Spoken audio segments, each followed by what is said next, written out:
વિક્રમ સંવંત 2081 કારતક સુદ 30 તારીખ 4/11/2024 સોમવાર. વાલા ભક્તો, ભગવાન શ્રી હરિએ આપણને સહુ કોઈને એવી સમજના સદવિચારો આપ્યા છે કે જે ખરેખરો ભગવાનનો પાક્કો ભક્ત છે એને ભગવાન કે ભગવાનના ભક્તમાં કોઈ દોષ નથી દેખાતો અને સર્વત્ર પરમાત્માની મૂર્તિ ધારીને પરમાત્માનું સર્વત્ર દર્શન કરતો હોય છે અને કોઈનો દોષ દેખાતો નથી ને એટલે એને કોઈને કાંઈ વઢવું ખીજવું કે વગેરે વગેરે કંઈ આવતું નથી ને થતું નથી. આ એક ઉત્તમ સ્થિતિ છે. કોઈને સમજાય ન સમજાય પછીની વાત છે, પણ બહુ જ ઊંચી ને ઉત્તમ સ્થિતિ છે. જેને દોષમાંય પણ ગુણ દેખાતો હોય, આવી ઉત્તમ સ્થિતિ પ્રાપ્ત કરવા માટેનું સાધન છે મહારાજ કે ભગવાનના ભક્તની વિશે આત્મબુદ્ધિ અને પરમાત્માનું ધ્યાન ભજન. ભગવાનનો અને ભક્તનો મહિમા સમજીને ખૂબ જ ધ્યાન ભજન અને સેવા પરિચર્યા કરે એટલે એ કરતાં કરતાં આત્મા પછી જેવી તીવ્ર શ્રદ્ધા એટલો ઝડપી આ સ્થિતિને પ્રાપ્ત કરી શકે છે. અને મધ્યમ મંદ સ્થિતિ હોય તો ઘણા વર્ષે અને ઘણા જન્મે આ સિદ્ધિ પ્રાપ્ત કરી શકે છે, પરંતુ એ માર્ગે ચાલે તો કરી શકે એ બહુ નિશ્ચિત વાત છે. સમય લાંબો ટૂંકો વધુ ઓછો એ શ્રદ્ધા ઉપર આધારિત છે, પણ એ દિશામાં જો પુરુષાર્થ કરે તો સિદ્ધિ તો એને નિશ્ચય પ્રાપ્ત થાય. એટલે ભગવાન શ્રી હરિએ ગઢપુરમાં સમગ્ર ભક્તજનોને રંગોત્સવના માધ્યમથી એ સદવિચાર આપ્યો છે કે સાચો રંગ તો આવી સમજણ આપણે કેળવી હોય તે છે, અને એ સમજણથી મેળવેલા ગુણ એ સાચો રંગ છે, જે રંગને કોઈ બદલાવી ન શકે. એવો સાચો રંગ ન ચડ્યો હોય તો માણસને કાચિંડાની જેમ દિવસમાં ઘણા બધા રંગ બદલાતા હોય છે. ઘડીભર થાય ત્યાં દાસાનું દાસ થઈને જ વર્તતો હોય એવું આપણને લાગે, અને ઘડીભર થાય તો બહિર્મુખ વૃત્તિ કરી અને કામ, ક્રોધ, લોભ, ઈર્ષા, રાગ, દ્વેષ, અહંકાર આદિ સ્વભાવને વશ થઈને વર્તતો હોય. આમ કલર બદલાઈ જાય છે માણસનો. માટે ભગવાનના ભક્તિ વિચારવું કે ઠાકોરજી આપણને કૃપા કરી અને આવો સત્સંગનો યોગ આપ્યો. આપણા મહાપુરુષોએ આ સત્સંગ આપવા માટે કેટલી મહેનત કરી છે, કેટલો પુરુષાર્થ કર્યો છે, કેટલી તપસ્યા કરી છે, કેટલો માર ખાધો મહાપુરુષોએ, કેટલી ગાયડો ખાધી છે. ત્યારે આપણને આ સત્સંગ મહાપુરુષે આપ્યો છે, ત્યાર મળ્યું જ આપણને. એક નિયમ છે સૃષ્ટિનો, જેને માટીનું માટલું ઘડ્યું હોય અને જેને પરિવાર ઘડ્યો હોય, પરિવારમાં બધું જ આવી જાય. સંતનું મંડળ હોય તો તે, હરિભક્તોનો સમાજ બધું આવી જાય. એને જે ઘડ્યા હોય ને એની કિંમત એને ખબર હોય, તોડવાવાળાને ન ખબર હોય. માટીનો ઘડો ફોડવાવાળાને કિંમતની ન ખબર હોય, બનાવવાવાળાને ખબર હોય. એમ પરિવારને તોડવાવાળાની કિંમત ન હોય, પણ પરિવારને આદર્શ બનાવવા અને ઘડતર કરવા વાળાની એની કિંમત હોય. એમ આ સત્સંગની કિંમત જેને આપણને આ સત્સંગ આપ્યો ને એને હોય. આપણને શું કિંમત હોય? કારણ કે આપણે તો બધું તૈયાર માલ બધું મળ્યું છે. અને આપણા મહાપુરુષોએ તો કેટલી કઠિન તપસ્યા કરી છે આ સત્સંગ આપણને આપવા માટે. એને કાચા લોટના ગોળા ખાધા, રસકસ વગરનું ખાધું. એને શિયાળાની ઠંડી હિમાળાના વાહ સહન કર્યા, ઉનાળાની ગરમીઓ સહન કરી, માણસોની ગરમીઓ સહન કરી. માણસોની ગરમી સમજો, એના સ્વભાવો, એની આડોળાઈ, એની આળસ, એની પ્રમાદતા, આ બધું મહાપુરુષોએ સહન કર્યું. ભૂખના દુઃખ સહન કર્યા. આટલી બધી તપસ્યા કરીને આ સત્સંગ આપણને ભગવાન સ્વામિનારાયણ મહાપુરુષે આપ્યો છે. એટલે એનું યથાર્થ મૂલ્ય અને કિંમત તો એને ખબર હોય. આપણે એ પ્રમાણે નથી વર્તતી શકતા એટલે આપણને એનું મૂલ્ય નથી, એટલે નથી વર્તતી શકતા. એમ જો વર્તી શકતા હોય તો આપણે એનું મૂલ્ય કાંઈક મહદઅંશે સમજ્યા કહેવાય. માટે આ સત્સંગ ભગવાન સ્વામિનારાયણે આપણને આપ્યો ને આ બધું સાહિત્ય આપ્યું. આ સત્સંગમાં આવા પરમહંસો ને આવા હરિભક્તો આપણને આપ્યા. એક હરિભગતનું ઘડતર તો કરી જોવે કોઈ. સારી જિંદગી વહી જાય છે ત્યારે એક મોમોક્ષનું ઘડતર થાય છે. અને એને ઘડતા ઘડતા ઘડતા ઘડતા સમયનો સમય, કાળનો કાળ વયો જાય ત્યારે એક મોમોક્ષુ તૈયાર થાય છે. તેવા ઘણા બધા મોમોક્ષોને ભક્ત બનાવ્યા હોય, એકાંતિક બનાવ્યા હોય, પરમ એકાંતિકની સ્થિતિએ પહોંચાડ્યા હોય, અનાદિ મુક્તની સ્થિતિએ પહોંચાડ્યા હોય. તે પુરુષનો કેટલો બધો દાખલો હોય ત્યારે એની કિંમત તો એ સમજી શકે. આપણને એની કિંમત શું ખબર હોય? તોડવા વાળાને શું કિંમતની ખબર હોય ને? કે આ માટીનું માટલું એની કિંમત કેટલી છે એ માટલાને તોડવા કે ફોડવા વાળો જે હોય એને શું ખબર પડે? હવે એ તો હાથમાં લઈને આમ ઘા કરીને ફોડી નાખે.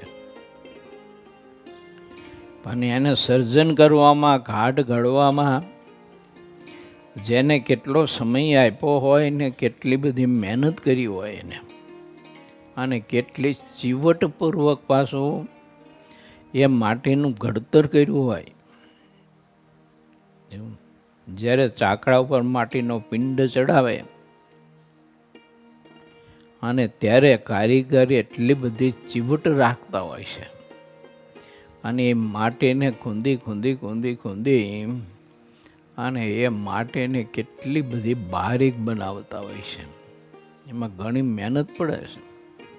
2-2, 5-5, 10-10 દિવસ સુધી તો બિચારા એ ગારીઓ ખૂંદા કરતા હોય છે, ખૂંદા કરતા હોય છે. જો તો એ 2-2, 5-5, 10-10 કલાક પાછું એ ગારિયામાં અને ગારિયામાં રહેતા હોય. તો એના પગ તમે જો ને તો પગનું ચામડું, તળિયાનું બધું ફૂલી જતું હોય છે. આ એટલી બધી માટી કસવી પડતી હોય છે અને કેટલી બધી મહેનત એ માટલું તૈયાર થાય છે. અને ફોડવા વાળાને જો એની કિંમત હોય, એને હું દાખલો હાથમાં લઈને જરા ઘા કરીને નાખી દે અથવા પથરો એકાદો મારે તો માટલું ફૂટી જાય. માટે વિચારવું કે તોડવા વાળાને કોઈ કિંમત હોતી નથી અને સર્જન કરવા વાળાને ઘણી બધી કિંમત હોય છે. કારણ કે એને મહેનત કરી છે એટલે એને ખબર છે કે કેટલી વી હો થાય. એવું જેને પરિવારને તૈયાર કર્યો હોય, મા બાપે દીકરા દીકરીઓને સંસ્કાર આપી ઘડતર કરી અને મહા મહેનત કરી અને એને ધન સંપત્તિ, ખેતી વાડી, કારખાનાઓ, મકાનો બધું બનાવીને ઊભું કરીને સર્જન કરી અને એને બધો જ ત્યાર માલ એના હાથમાં માટલું આપ્યું હોય છે. અને ઓયલાને કાંઈ કિંમત હોતી નથી. અને કોઈ મા બાપ કદાચ કહે એને કે એલા એ છોકરા, અમે કેટલી તપસ્યા કરીને કેટલા ભૂખ તરખના દુઃખ સહન કર્યા, અમારી પાસે ખીચડું બાફવા હાંડલું નહોતું, આવી પરિસ્થિતિમાં અમે જીવન જીવા, આવી ગરીબાઈમાં જીવન જીવાય છે, અને એમાં કરકસર કરીને મહેનત કરીને ધન સંપત્તિ ભેળી કરી અને તમને લોકોને આ 200 વીઘા જમીન આપી, મકાનો આપ્યા, આબુ ઘરેણા આપ્યા, તમને પરણાવ્યા, તમને ભણાવ્યા અને તમને સુખી કર્યા, પેટે પાટા બાંધીને કર્યું છે, એવું લુખા રોટલા ખાઈને. ત્યારે ઓલો ઊભો છે ને એ મા બાપા એવી વાત કરતા ને ત્યારે શું કે ખબર કે એ તમારી કરમની કઠણાઈ કે બોલો માટલું ફોડી નાખ્યું. સર્જન કરવાવાળાને એની કિંમત છે, ઘડતર કરવાવાળાને એની કિંમત છે, એની ખબર છે. આને શું કિંમત હોય, આને શું ખબર હોય મૂલ્યનું? માટે પ્રત્યેક દીકરા દીકરીઓએ માતા પિતાના શ્રમ સામે અને માતા પિતાના પુરુષાર્થ અને ભાવના, લાગણીને, પ્રેમ સામે હંમેશા દ્રષ્ટિ રાખવી અને એને સમજવા પ્રયત્ન કરવો. પરંતુ કોઈ લુખાવાના સંગે કરીને માતા પિતાના પુરુષાર્થને અને માતા પિતાની ભાવનાને કોઈ દિવસ ઠેસ ન મારવી, નહીં તો ઠાકોરજી સહન નહીં કરે. જો એ બધું કરમ બધું જ ભોગવવું પડશે અને એનો બદલો છે ને આપે છે. પરમાત્માએ વ્યવસ્થા જેવી ગોઠવી છે એવું. એટલે ઘણા બધા એવા ઉદ્ધત હોય છે, સંગ દોષે કરી અને એવા ઉદ્ધત થઈ ગયા હોય કે માતા પિતાએ જે કંઈ મહેનત કરીને એને આપ્યું હોય એનું એને મૂલ્ય જ નથી હોતું, કિંમત જ નથી હોતી એવું. અને કાં તો માતા પિતા સામે ધોકો ધાર્યા લઈને ઊભા રહે એવું. આટલા બધા માણસ એને નમેરા હોય છે અને એટલા બધા સ્વાર્થી ને ક્રૂર હોય છે. એનું કારણ એના પૂર્વ જન્મના કર્મ એવા છે. એટલે એવું સારા પરિવારમાં અને આવા માતા પિતાને ત્યાં જન્મ પરમાત્મા આપ્યો એટલે તો ઘણી બધી કૃપા કહેવાય પ્રભુની. પણ એ પરમાત્માની ને માતા પિતાની કૃપા મળી અને એને આપણને સંસ્કારી બનાવવા માટે પુરુષાર્થ કર્યો, એમ આપણે પણ સંસ્કારી બનવા માટે પુરુષાર્થ કરવો જોઈએ. જેમ એ આપણને સંસ્કારી બનાવવા માટે પ્રયત્ન કરે છે તો આપણે સંસ્કારી બનવા માટે પ્રયત્ન કરવો જોઈએ, વિચારવું જોઈએ કે મારા માતા પિતા મને કેટલો વિચાર આપે છે, મારું ઘડતર કરવા માટે કેટલી બધી મહેનત કરે છે, મારો પ્રભુ મારા માટે કેટલી બધી મહેનત કરી છે ને કરી છે, કેટલી તપસ્યા કરી છે, મારો સદગુરુ મારા માટે મારું ઘડતર કરવા માટે ને મને ભગવાનને પમાડી દેવા માટે અને મારામાં રહેલો જે ખરાબ ભાગ છે એને ટાંકણાના હથોડાથી ટોચી અને કાઢી અને મને પરમાત્માને હું ગમું એવું સ્વરૂપ બનાવવા માટે થઈ અને મારા સદગુરુએ કેટલી મહેનત કરી અને એને કેટલી કઠિન તપસ્યાઓ કરી છે. કોઈ સાધુ હોય એના ગુરુએ એને બાંધેલી સંસ્થા તૈયાર ઓળને આપી દીધી હોય અને પોતાના સ્થાને એને મૂકી દીધો હોય, એની વરણી કરી હોય એના સ્થાને, તો એની આખી જિંદગીની મહેનત, તપસ્યા, એની પ્રારંભ કાળની ભૂમિકાની મુશ્કેલીઓ, સમાજમાંથી સત્સંગમાંથી થતા અપમાનો, અનેક પ્રકારના દુઃખો, કષ્ટો અને કેટલું બધું સહન કર્યું હોય ત્યારે એક સંસ્થા અને હરિભક્તોનો સમાજ ઊભો થયો હોય છે. એ હરિભક્તના સમાજનું ઘડતર કરવા માટે ને અહોરાત્રિ શરીરના સુખ દુઃખ જોયા વિના પણ કેટલી કથા વાર્તાઓ કરી અને ઓલાનું ઘડતર કરીને કંઈક સમાજ ઊભો કર્યો હોય છે. એક મેનો કહ્યું, એક મુમુક્ષુનું ઘડતર કરવામાં કેટલો બધો ભોગ આપવો પડતો છે ને કેટલું બધું સહન કરવું પડતું હોય છે. તે ઘણો બધો સમાજ તૈયાર કર્યો હોય તો એની પાછળ એનો કેટલો ભોગ છે, કેટલી તપસ્યા છે. અને એ પોતાના ચેલોને બધું તૈયાર આપ્યું હોય ત્યારે ઓલો સંસ્કારી હોય તો ઠીક છે, બાકી જો ઉદ્ધત હોય તો એના ગુરુને પણ સત્તા હાથમાં આવ્યા પછી, સંપત્તિ હાથમાં આવ્યા પછી, સમાજ હાથમાં આવ્યા પછી એ પોતાના ગુરુને પણ દૂર કરવા માટેના પેતરાઓ રચતા હોય છે. અને પેતરા રચવાના બે કારણ હોય છે. એક કારણ નથી, જો એક સ્થૂળ કારણ. સ્થૂળ કારણમાં એ કે એના ગુરુને બિલકુલ હાવ તુચ્છ કરી નાખે. આ તુચ્છ કારણ છે. અને બીજું સૂક્ષ્મ કારણ એ છે કે સમાજમાં પોતાના ગુરુના ગુણ ના હોવા છતાંય પણ, સ્થિતિ ના હોવા છતાંય પણ સમાજના હૃદયમાં એના ગુણ ગાય અને એને ભગવાન જેવો કરી મૂકે. બે કારણો હોય છે. જો તો આ પણ યોગ્ય નથી.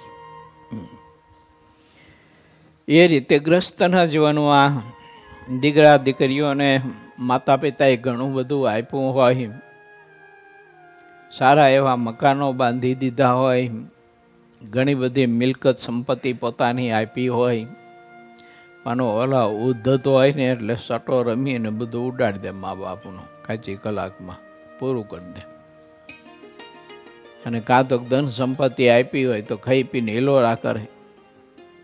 રોજ બજારોમાં જમવા જવાનું, હોટલોમાં, લારીઓનું, અને ન કરવાનું બધા કર્મ કરવાના, ન ખાવાનું ખાવું, એમ કરીને મા બાપની સંપત્તિ બધી ઉડાડી દે.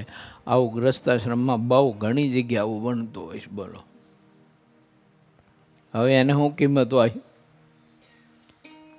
કે આ બધી સંપત્તિની રચના કેવી રીતે થઈ છે? હું નાનો હતો તે જોયેલું. ઘણા બધા સદગ્રસ્તો બિચારા ગરીબ હતા, તે જાતે ખાણેથી પથ્થર કાઢી, પથરા તોડીને ગાડા ભરી અને લાવતા, ને જાતે મકાનના પાયા ગાળતા, જાતે ચણતર કરતા. અને સાઈડમાં પાછું ખેતીનું કામ કરતું જવાનું. અને માં છે ને એ સાઈડમાં બધું ઘર કામ કરતી જાય, રસોઈ કરતી જાય, ઓલા પથરા અને ગારો આપતી જાય. પહેલાં માટીથી ચણતર થતું ને, સિમેન્ટ ક્યાં હતા? નાના છોકરા હોય એને પછી રાખતી જાય. ચૂલા ઉપર રસોઈ ચાલુ હોય, આ બાજુ પથ્થર આપવાના, ગારો આપવાનો, ગારિયું બનાવવાનું. વળી પાછો એ કામ ચાલતું હોય ને કોઈ હોય એવા મહેમાન આવ્યા હોય, કોઈ આડોશી પાડોશી આવ્યા હોય તો એને વળી પાછા ચા પાણી બનાવીને પાવાના. પેટે પાટા બાંધીને મકાનો ઊભા કર્યા હોય છે. હું નાનો હતો મેં બહુ જોયેલું છે. ઘણા બધા એવા ગ્રસ્તોની પરિસ્થિતિ એવી હતી તો આવી મહેનત કરીને મકાનો ઊભા કર્યા.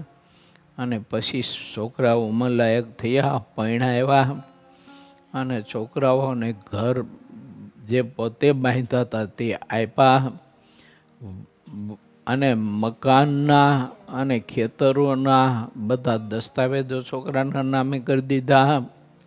એ બધા દિલ બહુ સરળ ને ભોળા હતા. પોતાના માટે કશું કાંઈ રાખ્યું નહીં, બાવડો કશું કંઈ, બધું છોકરાને આપી દીધું. અને પછી છોકરાઓ એની પત્નીને વશ થઈને મા બાપને ઘરમાંથી કાઢી મૂક્યા.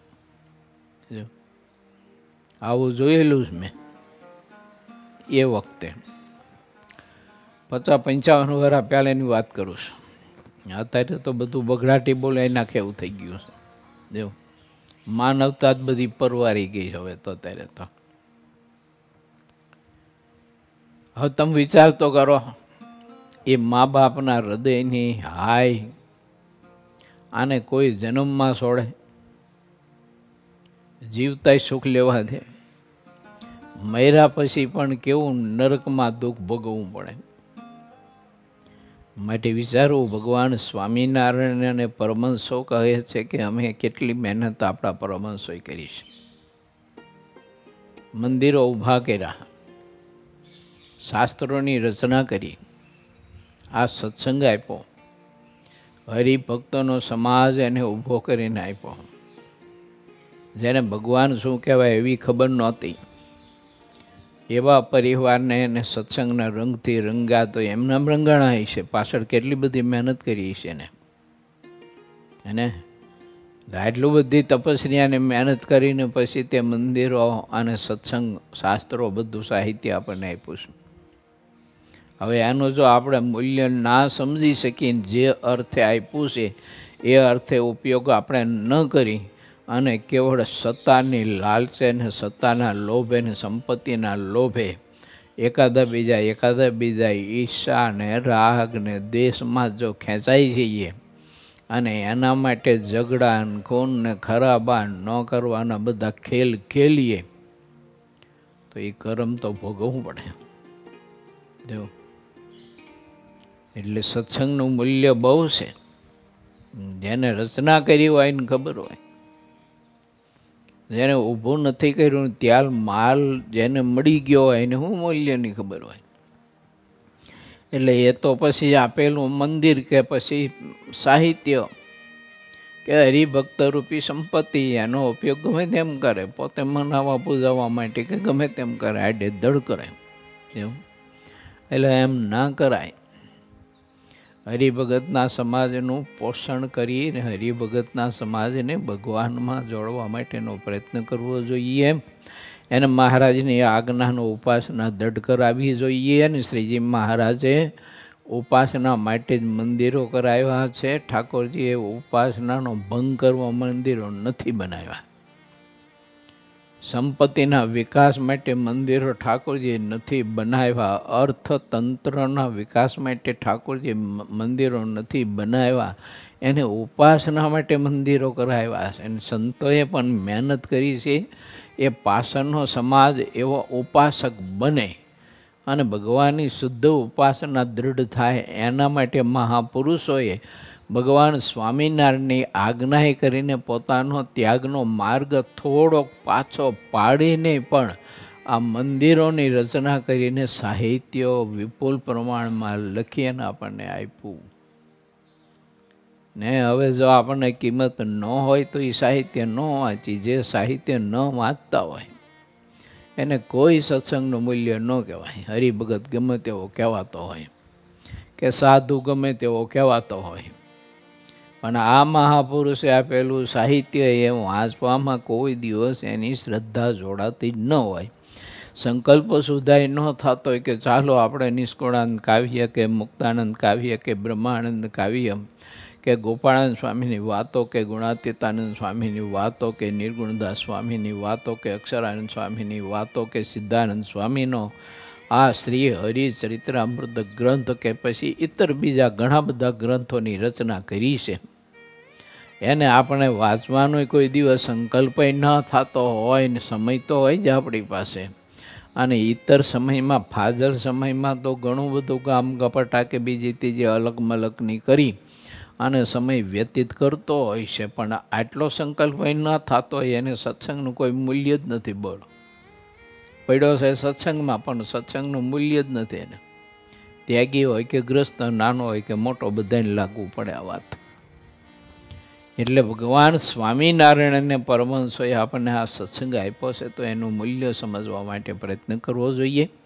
માતા પિતાએ જે કંઈ ધન સંપત્તિ કે જે કંઈ સ્થાવર મિલકત કે પછી જંગમ મિલકત આપી હોય, કોઈ પણ પ્રકારની, તો એ મિલકતનું મૂલ્ય દીકરા દીકરીઓએ સમજવું જોઈએ અને માતા પિતાને તો ભગવાન જેવા માનીને પૂજવા પડે.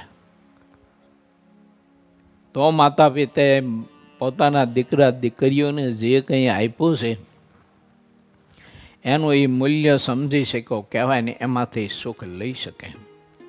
હવે એ મા બાપને તરછોડીને મા બાપની સેવા પરિચર્યા કરે નહીં, અને ન પરિચર્યા કરે તો ઠીક છે, પણ એને હેરાન ને પરેશાન ન કરે કંસની જેમ. કંસના હાથમાં સત્તા આવીને પહેલું જ કામ કર્યું, એના બાપ ઉગ્રસેનને કેદમાં પૂરી દીધો.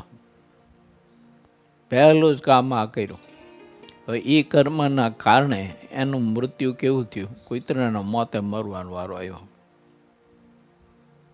ધૃતરાષ્ટ્ર અને દુર્યોધને એ જ કર્યું. પાંડુ મહારાજની બધી જ ઊભી કરેલી સંપત્તિને વિસ્તાર કરેલું રાજ્ય અને એ હાથમાં લઈને 5 પાંડવોને અન્યાય કર્યો, તે હું કુતરાના મોતે મરવાનો વારો આવ્યો દુર્યોધનનો. લોહીને માંસના ખાબોચિયામાં એ કાદવમાં ટળવળતો હતો, શરીર છૂટતું નહોતું, જીવ જ જાતો નહોતો દેહમાંથી. જાય કેમ? કેટલા બધા અન્યાય ને કેટલા બધા કારા ધારણ કર્મ કર્યા એને માટે આપણે વિચારો. એવું ગ્રસ્તાશ્રમનો માર્ગ હોય કે ત્યાગાશ્રમનો માર્ગ હોય, પણ પ્રત્યેકે મૂલ્ય સમજવું જોઈએ કે અમારા વડવાઓએ અમને જે આપ્યું છે તે કેટલું તપીને પછી આપ્યું છે. પોતાના ગુરુએ ગુણ આપ્યા હોય ઘડતર કરીને, તો માણસે વિચારવું જોઈએ કે એમણે કેટલી મહેનત કરીને તે ગુણ પ્રાપ્ત કર્યો હોય છે. એના સદગુરુની આજ્ઞામાં કેટલા ધારદાર રહ્યા છે. ત્યારે એના સદગુરુએ રાજી થઈને કૃપા કરી અને એ ગુણ આપ્યો હોય છે. અને એ ગુણ પુરુષે ધાર્યો હોય ને એ ગુણ આપણને આપ્યો હોય, તો એ આપણને એમ થાય કે હું જ્ઞાની છું, વૈરાગવાળો છું, હું તપસ્વી છું, હું મહાસમર્થ છું.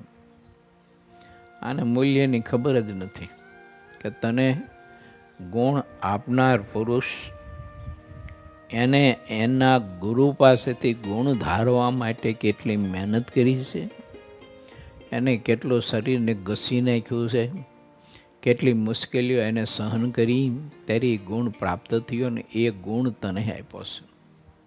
માટે એની કિંમત સમજે. આવા સદવિચારો ભગવાન સ્વામિનારાયણ આપણને આપે છે. અને તે મહારાજના સંદેશા વાક્યો સિદ્ધાનંદ સ્વામીએ આ સોનાની ગાગરમાં બધા સંગ્રહીને મને તમને આપ્યા છે. ચાલો હવે એ જ વિચારોમાં આપણે આગળ ધપીએ. પૂરે 21મો તરંગ 60મો. જેવા ખાચરના દરબારમાં રંગ ક્રીડા અને ઉન્મંત ગંગામાં સ્નાન કર્યું. રંગથી ભીંજાયેલા શ્રીહરિ સંતોને હરિભક્તો સહુ ગઢપુરની રાજ બજારમાં ચાલ્યા આવતા હતા. જેટલી પ્રકારના વાજિંત્ર હતા તે બધા જ વાગતા હતા, અને ગઢપુરના જેટલા પૂરજનો હતા તે બધા જ બજારમાં શ્રીહરિના અને આ પરવંશોના દર્શન કરવા માટે હેગડા ઠઠ બધા ઊભા હતા. અને બધાને મહાત્મ્ય હતું કે આજે અવસર છે પ્રભુના અને પરમહંસોના આવા દિવ્ય દર્શનનો. રંગથી ભીંજાયેલા રંગરેલ એ પ્રભુ સફેદ ધોતી અને સફેદ ચાદરો ધારણ કરેલો અને રંગથી રંગાઈ ગયેલો, એટલે આખી મૂર્તિ બધી ગુલાલ ગુલાલ અને રંગમય લાગતી હતી.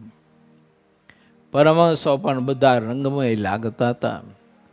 એ દર્શન કોઈ અલૌકિક હતું.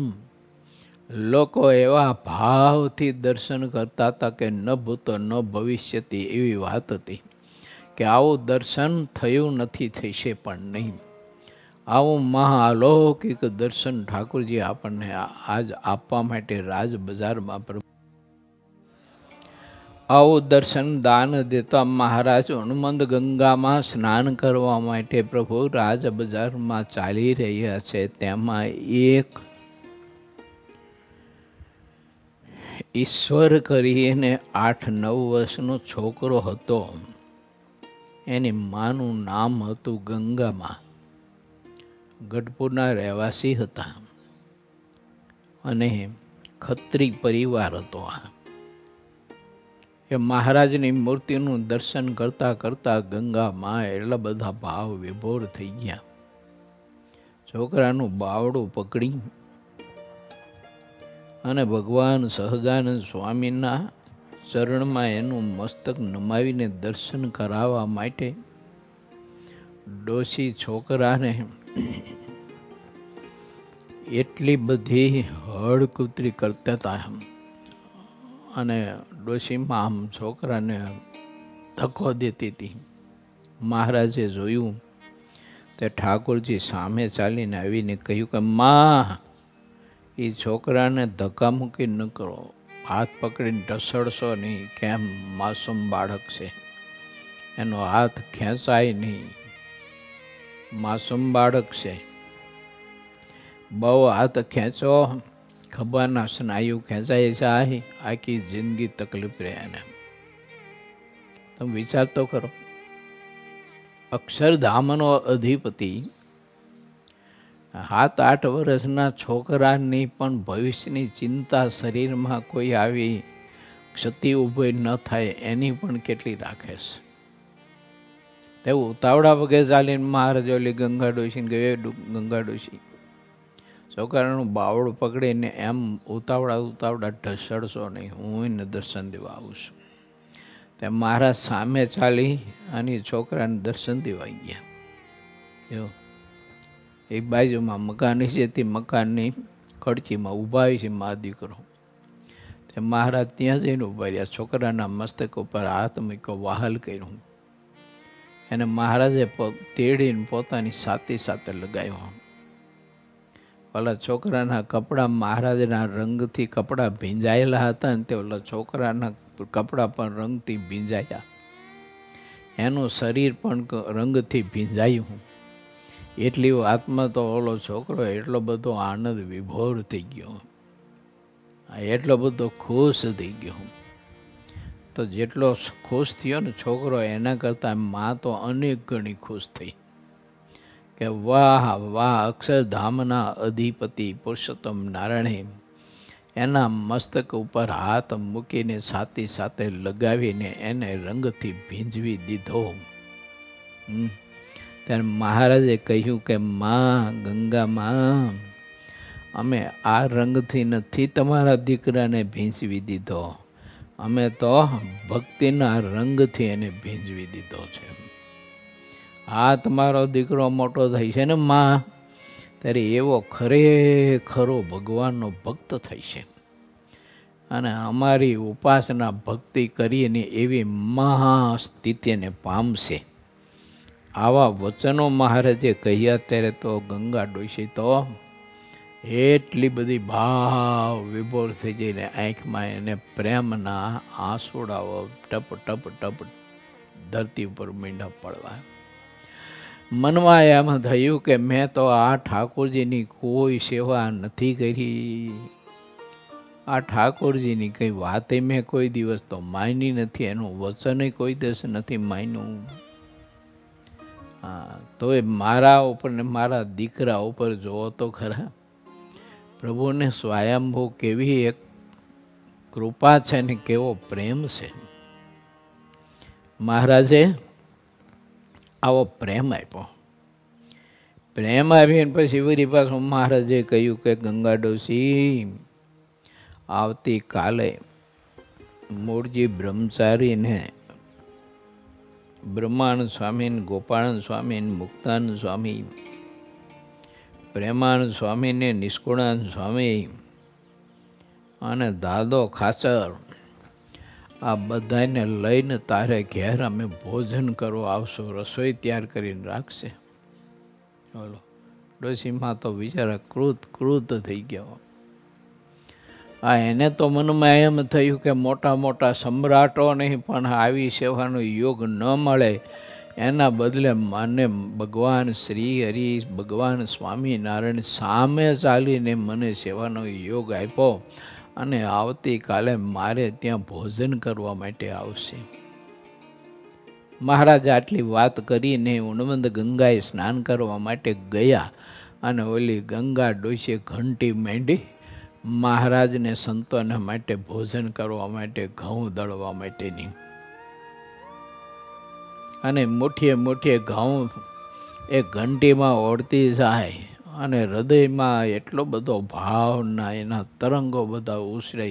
ઓહો, હવે તો જલ્દી ક્યારે સાંજ પડે, ક્યારે સૂર્યાસ્ત થાય, ક્યારે રાત્રિ પડે, ક્યારે રાત્રિ વિદાય લે, વળી પાછો સૂરજ દાદો ક્યારે ઉદય થાય અને ક્યારે બપોર ચડે અને ઠાકોરજી મારે ઘેર ભોજન કરવા માટે આવે. આ પરમસો એના મુક્તો આવે, એને હું થાળ પીસીને ભાવથી જમાડું ને વીંછણો લઈને પવન નાખતી હોઉં અને બાજુમાં પાણીની ઝારી પડીને લોટો ભરીને રાખ્યો હોય ને એ ઠાકોરજી કોળીએ ગ્રાસે ભોજન જમતા હશે ત્યારે ઓહો, એ દર્શન કેવું અદ્ભુત દર્શન હશે, એ મૂર્તિ કેટલી બધી અદ્ભુત હશે. અને મને એ ભગવાન મીઠી મીઠી વાતો કરતા જતા હશે ને જમતા જતા હશે ને મને પૂછતા જતા હશે, મારી સાથે કાંઈક મીઠી મીઠી વાતો કરતા જતા હશે. તો એ પરમાત્મા જ્યારે બોલતા હશે ને મને પૂછતા હશે, મારા ખબર અંતર પૂછતા હશે, મારા વ્યવહારની વાત બધી મને પૂછતા હશે, ત્યારે એમના મુખ કમળમાંથી શબ્દ જે નીકળતા હશે એની કેટલી મીઠાશ હશે ને કેવા મધુરા શબ્દ હશે. કારણ કે છોકરાના મસ્તક ઉપર હાથ મૂકી અને મહારાજે એને ઘેર ભોજન જમવા આવવા માટે એને જે મીઠા બે શબ્દ કહ્યા ને, એ બે મીઠા શબ્દ ડોશીમાં એ સાંભળ્યા ને ત્યારે મનમાં એમ થઈ ગયું કે ઓહો, આ સ્વામિનારાયણ ભગવાનના કંઠની શબ્દની મીઠાશ તો જુઓ કે આવી તો મીઠાશ કોઈ દિવસ માણી નથી.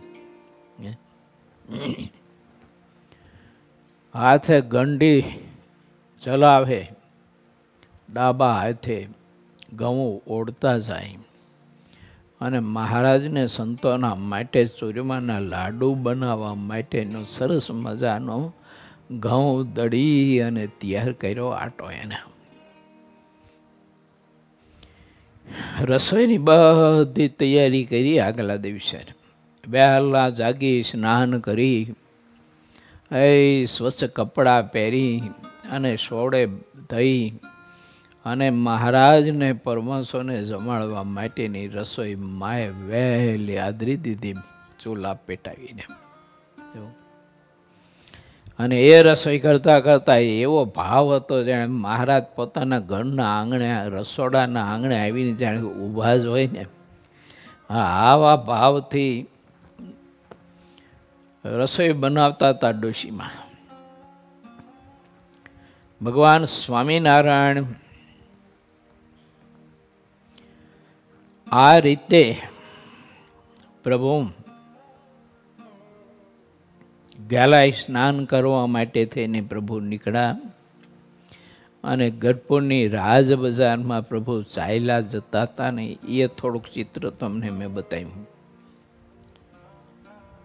બધા જ વાજિંદ્રો વાગતા હતા.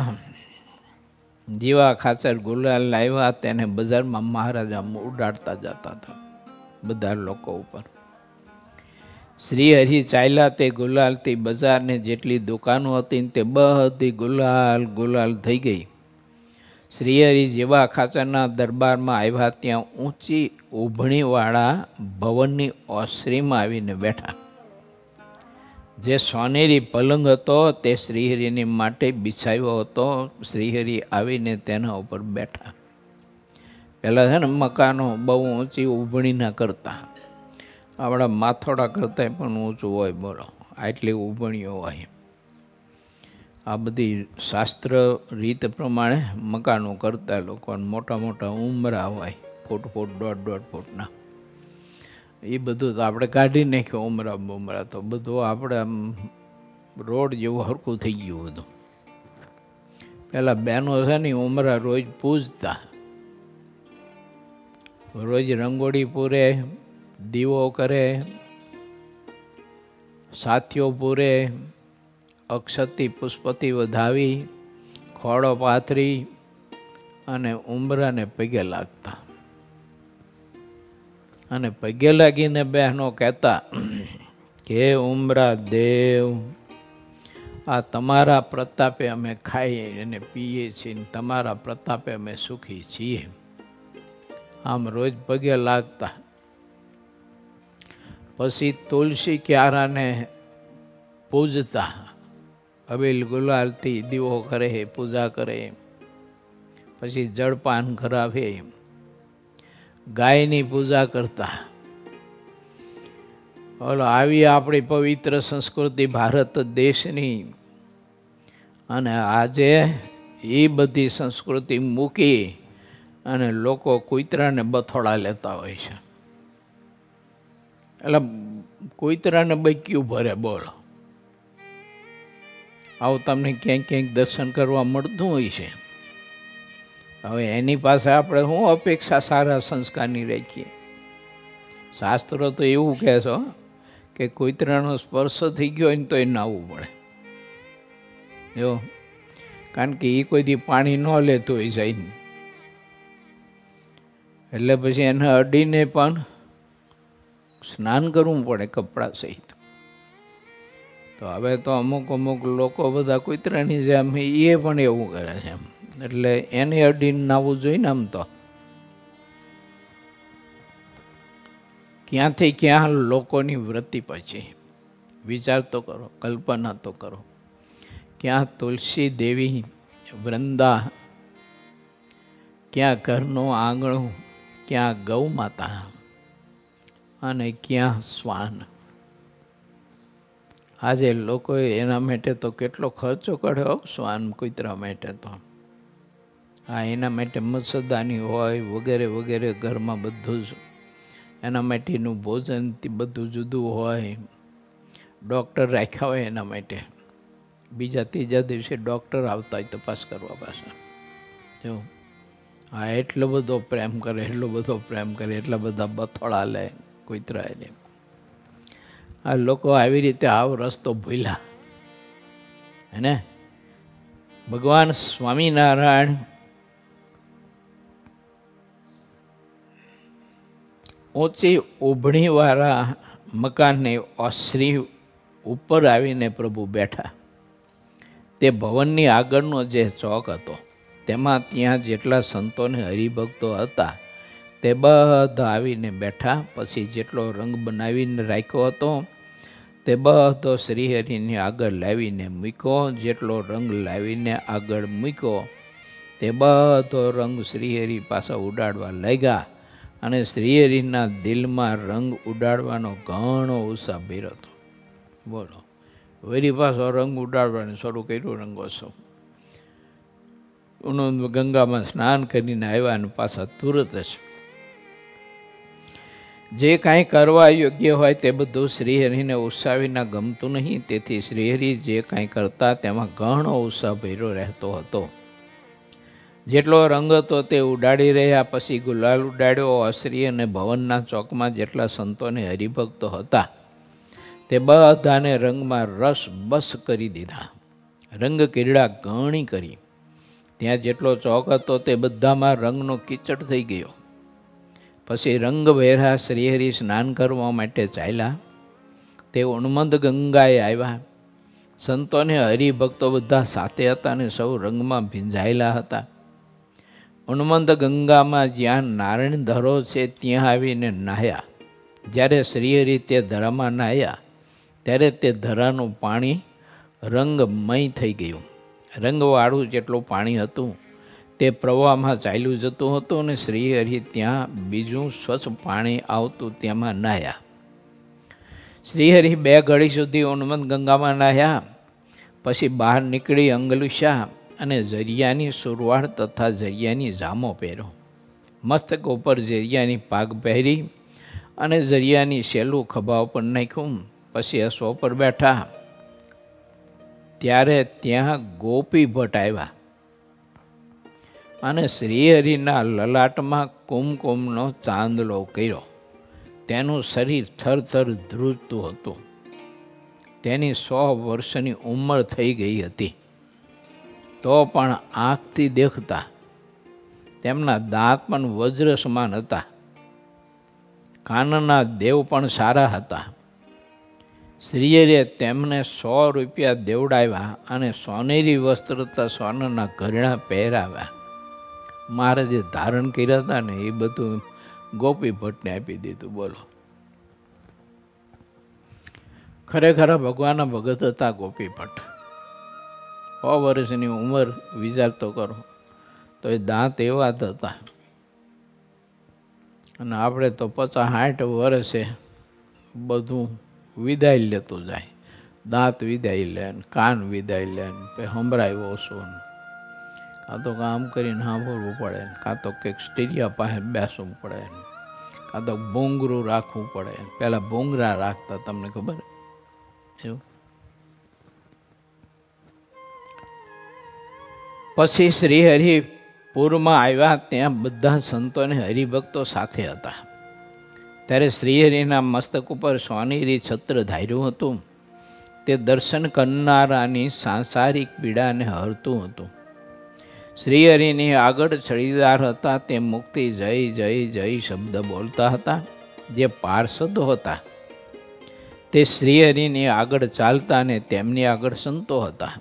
વર્ણી શ્રીહરિની પાસે ચાલતા હતા. તેઓ શ્રીહરિથી દૂર રહેતા નહીં.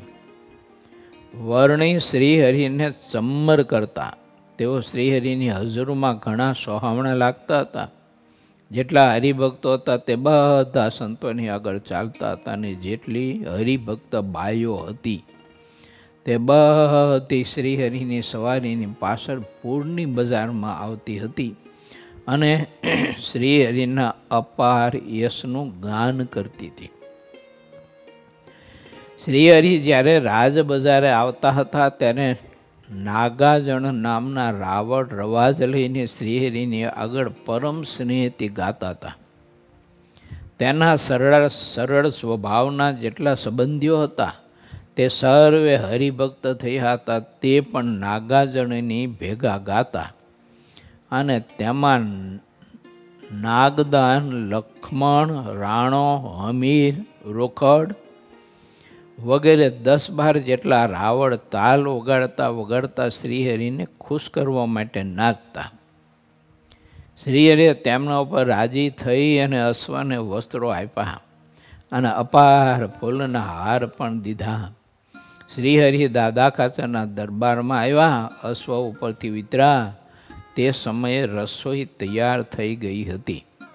તે રસોઈ વિપ્રોએ બનાવી હતી અને તે રસોઈ લાડુબાઈની હતી. તેને શ્રીહરિ જમ્યા. જ્યારે શ્રીહરિ જમી રહ્યા ત્યારે સંતોની પંગત કરાવી. બરફી અને પેંડાની રસોઈ હતી. તેને શ્રીહરિ પીરસ્યું. હુતાશનીને દિવસ જીવુબાની કેળાની રસોઈ હતી. તેને શ્રીહરિ તથા સંતો જમ્યા. તેના પહેલાં દાદા ખાચરની તો કેટલી રસોઈઓ થઈ હતી. જીવા ખાચર તો મહિને એકવાર રસોઈ દેતા. ગઢપુર ગામમાં જેટલા હરિભક્તો હતા તેમાં જેનો જેવો વ્યવહાર ચાલતો હોય તે પ્રમાણે ગામમાં રહેનારા સંતોને રસોઈ આપતા હતા. જેને જેવો ભાવ હોય તેવી તે રસોઈ આપતા. ગમે તેટલું પોતાની પાસે ધન હોય તો પણ ભાવ સિવાય ક્યારેય કાંઈ બને નહીં. કેટલાક ધનવાન એવા હોય છે કે જ્યાં ઉગે ફળ મળે ત્યાં વાવે નહીં, અર્થાત અર્પણ કરે નહીં. અને ઉગે એવું ન હોય ત્યાં વાવે તેવા ઘણા કોટીધજ સાહુકાર કહેવાતા હતા. લો, વાવે ખરા પણ એવી જમીનમાં કાંઈ ઉગે જ નહીં, એટલે કે એનું વળતર જ ન મળે. એવી જગ્યાએ દાન કરે કરોડો રૂપિયાના, જ્યાં પ્રશંસા વાહ વાહ થતી હોય ને ખુશામતીઓ ત્યાં, અને જ્યાં ઉગેવું હોય ને ખરેખરા ભગવાનના ભક્તો હોય તો અહીંયા પછી હાથ ધરું છે એમ, ત્યાં સેવા ન કરે. કારણ કે ત્યાં માન સન્માન ન મળે ને, ખુશામતી ન મળે ને. ઓલો પણ વાહ વાહ ને ખુશામતી મળે તો જીવને એમાં મજા આવે. એક રાજા એક ભૂદેવ પાસે કથા કરાવી. કથા પરિપૂર્ણ થઈ એટલે રાજાએ ભૂદેવને કહ્યું કે સુખદેવજી મહારાજે કથા કરી તો દેવના વિમાન પરીક્ષિતને તેડવા માટે આવ્યા હતા. મેં કથા આવી કરાવી અને દેવના વિમાન આવવાનું તો કંઈ આમ અણસારી દેખાતો નથી કે 2 દિવસમાં દેવના વિમાન આવવા જોઈએ, નહીં તો તમને કેદમાં પૂરી દઈશ. ઓલા ભૂદેવ તો બિચારા ચિંતામાં બહુ જ ડૂબી ગયા. ખાવું ન ભાવે, ઊંઘ ન આવે. એના છોકરાએ પૂછ્યું કે બાપા આટલી બધી ચિંતા કેમ કરો છો? તો કે દીકરા આવું છે, રાજાએ એવું કહ્યું છે કે 2 દિવસમાં દેવના વિમાન ન આવે તો તને આજીવન કેદમાં પૂરી દઈશું. હવે શું થાય છે મારું, તમારા બધાનું શું થાય છે? દીકરો બહુ હોશિયાર, બુદ્ધિશાળો, જ્ઞાની હતો, હિંમતવાન હતો. એના બાપને કહ્યું કે ચિંતા ન કરો, કે કાલે હું પોથી લઈને કથા કરવા જઈશ. કે એ ગયો. પછી રાજાને એને કહ્યું એમ આ ભૂદેવના દીકરા કે તમે મારા બાપને આવી રીતે કહ્યું છે? કે રાજા કે કહ્યું છે ને, મેં ખર્ચો કરીને કથા પે બેસાઈ રહીશ, અને હવે દેવના વિમાન લેવા ન આવે તો તારા બાપને કેદમાં પૂરી દઉં ને આજ તું આવ્યો છો તો તને પૂરી દઉં. કે કેમ ન આવે? ત્યારે પછી છોકરાએ એવું કહ્યું કે એનો ઉત્તર તમારે જોતો હોય ને તો પહેલાં મને તમારી રાજગાદી ઘડી પર આપો એમ. ઘડીભર તમારી રાજગાદી રાજસિંહાસન ઉપર મને બેસવા દો અને ઘડીભર મને બધી સત્તા આપી દો, પછી હું જવાબ આપવાનો. તે રાજાએ એમ કર્યું. એ રાજગાદી ઉપર બેઠો, સત્તા બધી આપી દીધી એટલે સત્તા તો એના હાથમાં હતી. ઓ પ્રધાનજી, જી બોલો ભૂદેવ, આ થાંભલે તાર બાપને બાંધી દે. કે ઓલા પ્રધાને તો રાજાને કસકસાવીને થાંભલા બાંધી દીધો. હવે જા મારા બાપને બોલાય.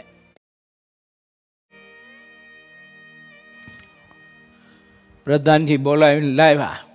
મારા બાપને આ થાંભલે બાંધી દે. કે તો એ 2 થાંભલે બાંધી દીધા. 2ને બધી પ્રજા બધી જોઈ રહી કે આ શું કહેવા માગે ને શું કરવા માગે, કંઈ સમજાતું નથી.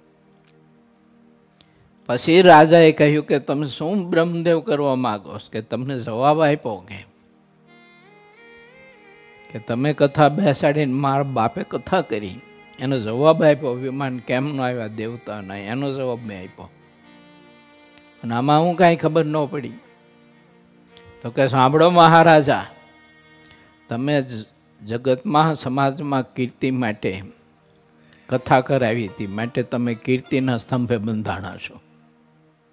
અને મારા બાપે ધન પદાર્થના લોભે કથા કરી હતી, એટલે એ લોભના સ્તંભે બંધાણા છે. આમાં કલ્યાણ કેવી રીતે થાય? રાજા અને બધા તો આશ્ચર્ય મુગ્ધ થઈ ગયા. એટલે એમ ઘણી વખત આપણે પરમાત્માની ભક્તિ કરતા હોઈએ છીએ, દાન પુણ્ય કરતા હોઈએ છીએ, પણ કીર્તિ માટે કરતા હોઈએ છીએ. હું ઘણી વાર કહું કે જમણો હાથ માળા ફેરવો તો એ ડાબા હાથને ખબર ન પડવા દેતા. એવું હા, એવી રીતે ભજન, ગુપ્ત ભજન કરજો. મોટા પુરુષો ધ્યાન ભજન બહુ કરતા, પણ ગુપ્ત કરતા, કોઈને જણાવવા નહીં દેતા.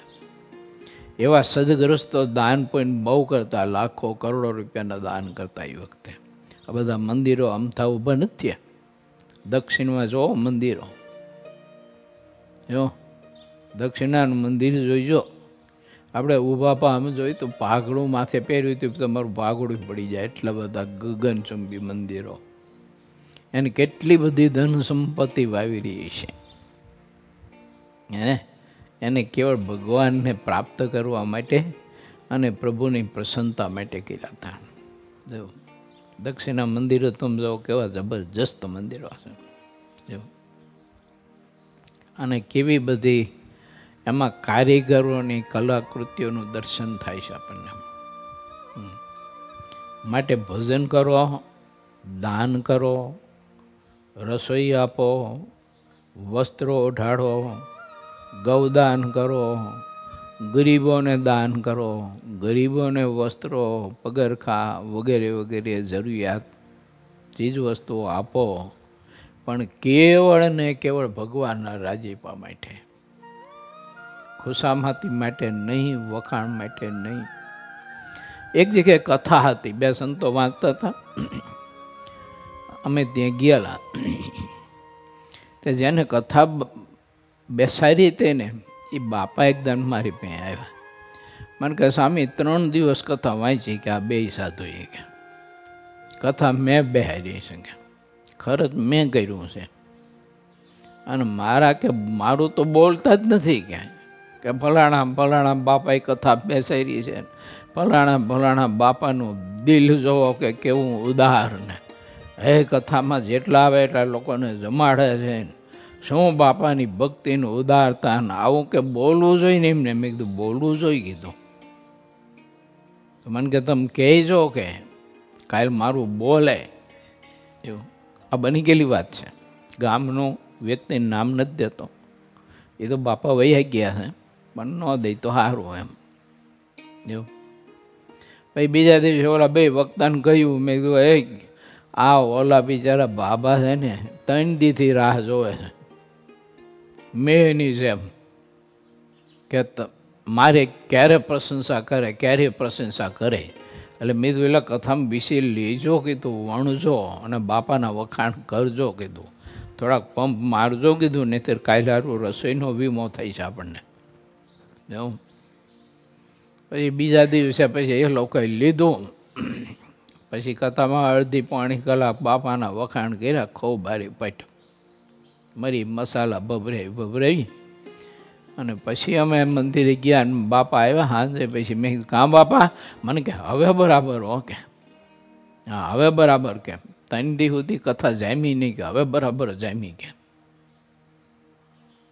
માટે ભક્તિ કરો, સત્સંગ કરો, કેવળ ને કેવળ પ્રભુને પામી જવા માટે.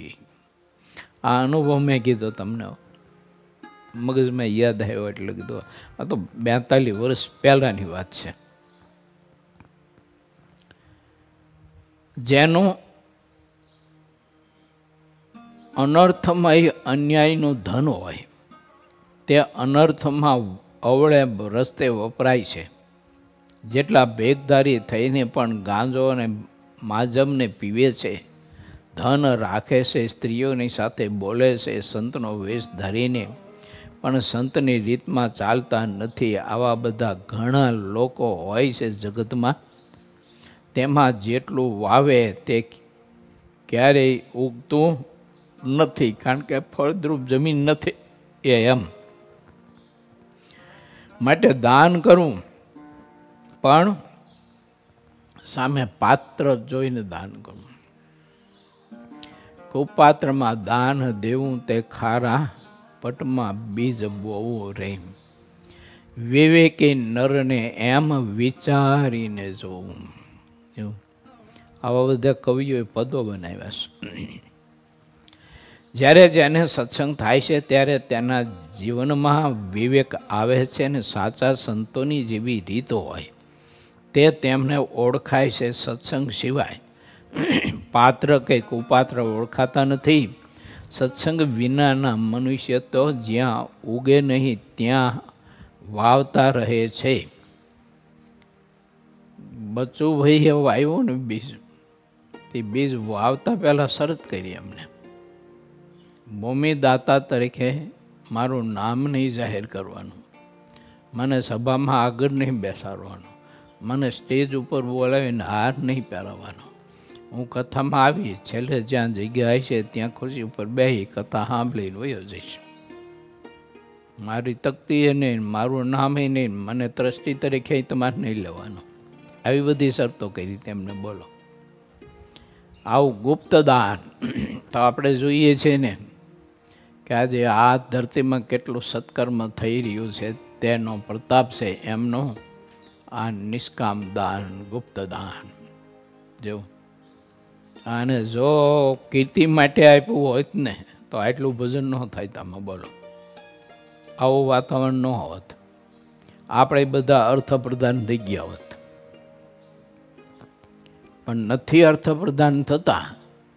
એનું કારણ છે ને એ બચુભાઈની આવી શુદ્ધ ભાવના. એમને મને કહ્યું, મેં તો કે ઠાકોરજીને મેળવવા માટે અને ઠાકોરજીને પામવા માટે આપ્યું છે બધું. કે મારું ઢોળાઈ ન જવું પડે, કે કોઈ વખાણ કરે મારું બધું ઢોળાઈ જાય. કે એ 25 વીઘાની જમીન આપી દીધી એમ નામ, 1 ફૂટ બાય ફૂટની જગ્યાએ નથી દેવાતી. જો ઘણું હોય તોય નથી દેવાતું. લોકો પાસે તમે જોવા ને તો સ્થાવર મિલકતો એટલી હોય છે ને એટલી જમીનો હોય છે, પારાવાર જમીનો હોય છે. એવું પણ નથી થતું એમાં. આ એ ગરીબ ભગત હતા, સંતાન નહોતા એને.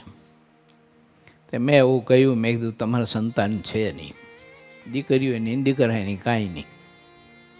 તો કીધું આ તમારે મકાન જે છે એ ફરજો મોટો છે, મકાનની જગ્યા લગભગ 700-800 ફૂટ જમીન હતી. એમ 700-800 વાર જમીન હતી.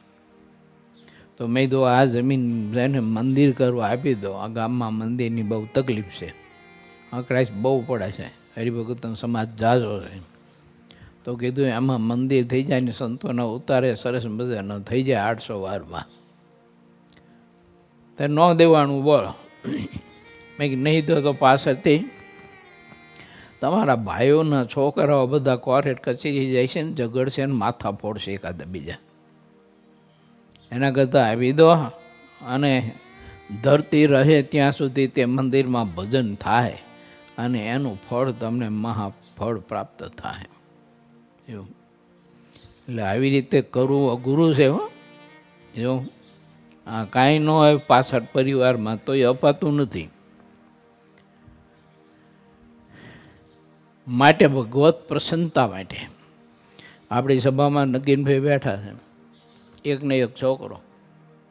એ 2 દંપતીએ નક્કી કર્યું કે આ છોકરો આપણે ઘનશ્યામ મહારાજને, રૂપાળા ઘનશ્યામ મહારાજને આપી દેવો સત્સંગની સેવામાં. કોઈ ન જાણે. બોલો, એવું દાન આ નગીનભાઈનું છે. એવા બીજા બધા હરિભક્તો, પ્રવીણભાઈ વગેરે વગેરે, અજય ભગત, બધા જે કંઈ જેટલા સાધુ છે બધા. તો એ કેવો મોટો યોગદાન કહેવાય. આની કિંમત ન કરી શકાય. આ અબજો રૂપિયાની કિંમત ઓછી પડે. હરિભાઈ એટલી કિંમત કહેવાય. તો એક ને એક છોકરાઓ સત્સંગમાં આપી દેવા, પોતાના ગઢપણનો વિચાર કર્યા વિના. અઘરો વિષય છે કે નહીં એને? પણ કોઈ દિવસ જોવા મળે આ લોકો અહીં આવે ઓછો સમય એમાં, તો આપણે નગીનભાઈને કે પ્રવીણભાઈને કે આ બધાને કોઈ દિવસ સ્ટેજ ઉપર આપણે બોલાવીને હાર પહેરાવીને વખાણ કર્યા એવું હજી સુધી નથી. બોલો, તોય સંકલ્પ કંઈ ન થાય એમને. કેવી સમજણ કહેવાય. આને સત્સંગ પચાયો કહેવાય, પચ્યો કહેવાય. આને ભગવાનની કૃપા પચી કહેવાય. નહીંતર આપણે તે 2 ત્યુ આપ્યો હોય તો કેટલી તો આપણે બધે આમ અપેક્ષા રાખતા હોય. જો ખાલી 2 ત્યુ આપ્યું હોય તો એ કરોડ કે 2 કરોડ કે 5, પછી 50, 100, 200 કરોડ કરતાંય પણ આ કિંમતી છે ધન છોકરા. એટલે આવા બધા ભક્તોમાંથી કંઈક આવો આપણે ઉપદેશ લેવો જોઈએ. આમ માટે કુપાત્રમાં દાન ન દેવું, સુપાત્રમાં દાન કરવું અને એ પણ ગુપ્ત કરવું. મહારાજે આવા સદી વિચારો આપ્યા છે. ધૂળેટીને દિવસે બપોર પછી પરમ નિપુણ શ્રીહરિ દાદા ખાચરના ભવને આવીને બેઠા. ઇતિ શ્રી સહજાનંદ સ્વામી શિષ્ય સિદ્ધાનંદ મુનિ વિરચિત શ્રી હરિચરિત્રામૃત સાગરના 21 પૂરમાં જીવા ખાચરના દરબારમાં રંગ ક્રીડા અને ઉન્મત્ત ગંગામાં સ્નાન કર્યું. એ નામે 60મો તરંગ સમાપ્ત થયો.